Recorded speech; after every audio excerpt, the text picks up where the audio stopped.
Video 5 today's activity. Attendance option తర్వాత మీకు today's activity కనిపిస్తుంది కదా, దీన్ని క్లిక్ చేయండి. ఇందులో మీరు పిల్లలకి ఏం చెప్పాలనుకుంటున్నారో ఆ మాడ్యూల్స్ అన్నీ కూడా ఈ టుడేస్ యాక్టివిటీలో అప్లోడ్ చేయడం జరిగింది. ఇక్కడ మీరు మీ పేరు, ఐడి నెంబర్తో పాటు 20 మాడ్యూల్స్ మీకు కనిపిస్తాయి. ఎవరికైనా మాడ్యూల్స్ కనిపించకపోతే కుడివైపున క్రిందన ఉన్న డౌన్లోడ్ సింబల్ని క్లిక్ చేయండి. ఇలా చేయడం వలన మీకు 20 మాడ్యూల్స్ అన్నీ కనిపిస్తాయి. ఈ మాడ్యూల్స్ అనేవి వారానికి 2 లేదా 3 మాడ్యూల్స్ చొప్పున పిల్లలకు చెప్పాలి. ప్రతి మాడ్యూల్లో కూడా తెలుగు, ఇంగ్లీష్, గణితంతో పాటు ఆర్ట్ మరియు క్రాఫ్ట్ సబ్జెక్టులను పొందుపరచడం జరిగింది. ప్రతి మాడ్యూల్ను ఇంటి దగ్గర చదివి మీరు స్కూల్కు వెళ్ళాలి. ముందుగా ఒక మాడ్యూల్ని క్లిక్ చేయండి. ఇక్కడ లొకేషన్ అనే బోర్డు కనిపిస్తుంది. స్కూల్ కమ్యూనిటీ అని అడుగుతుంది. మీరు స్కూల్లో పనిచేస్తే స్కూల్ అని, లేదా కమ్యూనిటీలో పనిచేస్తే కమ్యూనిటీని క్లిక్ చేసి ఓకే చేయండి. ఇలా చేసిన తర్వాత మాడ్యూల్ 2 ప్లీజ్ రీడ్ ఫస్ట్ అని స్క్రీన్ కనిపిస్తుంది. అంటే ముందుగా మనం చదవాలి. ఇక్కడ రైట్ సైడ్న ఉన్న ఐకాన్ సింబల్ని క్లిక్ చేయండి. ఇలా చేయడం వలన మనము ఏ మాడ్యూల్ని క్లిక్ చేస్తే ఆ మాడ్యూల్ ఓపెన్ అవుతుంది.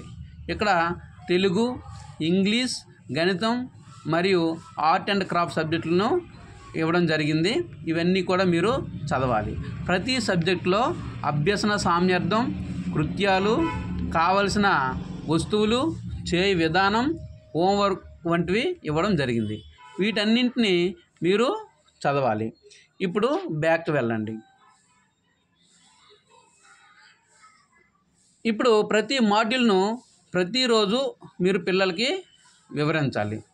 దీనివలన పిల్లలు ఏం నేర్చుకున్నారు, ఎంత నేర్చుకున్నారు వంటి డేటా మనకు చాలా అవసరం. కాబట్టి దానికి సంబంధించిన చెక్ లిస్ట్ని ఇక్కడ కొన్ని ప్రశ్నల రూపంలో ఇవ్వడం జరిగింది. ఈ ప్రశ్నలు 2 రకాలు. 1 weekly based questions, 2 activity based questions.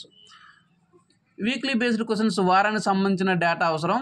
Activity based క్వశ్చన్స్కి రోజువారీ డేటా అవసరం. వీటిని వీక్లీ బేస్డ్ క్వశ్చన్స్ని వారం చివరి రోజున ఫిల్ చేయండి.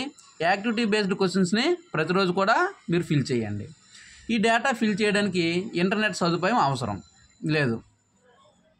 మీరు డేటా ఫిల్ చేసిన తర్వాత వెనక్కి వెళ్ళి చూసిన డేటా మరలా కనిపిస్తుంది. ముందుగా మొదటి ప్రశ్న, ఈ వారంలో ఎన్ని రోజులు వాలంటీరింగ్ కార్యక్రమం చేశారు? అంటే ఆ వారంలో ఎన్ని రోజులు స్కూల్కి వెళ్ళారు అనేది ఫిల్ చేయాలి. అలా చేయాలంటే స్కూల్ కమ్యూనిటీ ఎదురుగా సెషన్ దగ్గర క్లిక్ చేసినట్లయితే నెంబర్ బోర్డు ఓపెన్ అవుతుంది. మీరు ఎన్ని రోజులు పనిచేశారో ఆ ఫిగర్ వేసి నెక్స్ట్ ప్రశ్న ఏదైతే ఉందో దానికి వెళ్ళాలంటే పైన రైట్ సైడ్ నెక్స్ట్ ఉంది కదా, దాన్ని క్లిక్ చేయాలి. అలా చేయడం వలన మీకు 2వ క్వశ్చన్ అనేది కనిపిస్తుంది. ఇలా ప్రతి ప్రశ్నకి మీరు ఆన్సర్ చేయాలి. ఇలా వీక్లీ బేస్డ్ క్వశ్చన్స్ 3 ఉంటాయి. యాక్టివిటీ బేస్డ్ క్వశ్చన్స్ 5 నుంచి 6 వరకు ఉంటాయి. లాస్ట్ క్వశ్చన్ వచ్చేసరికి డన్ అని ఉంటుంది కదా, ఆ డన్ అనేది యాక్టివిటీగా ఉండదు. దాన్ని మీరు క్లిక్ చేయకపోయినా పర్వాలేదు. ఈ చెక్ లిస్ట్ క్వశ్చన్స్కి మీరు తప్పనిసరిగా జవాబులు ఇవ్వాలి. ఇలా జవాబులు ఇస్తేనే మీ కాలేజీ వారు మీకు సర్టిఫికేట్స్ ఇవ్వడం జరుగుతుంది. తర్వాత బ్యాక్ వెళ్ళాలి.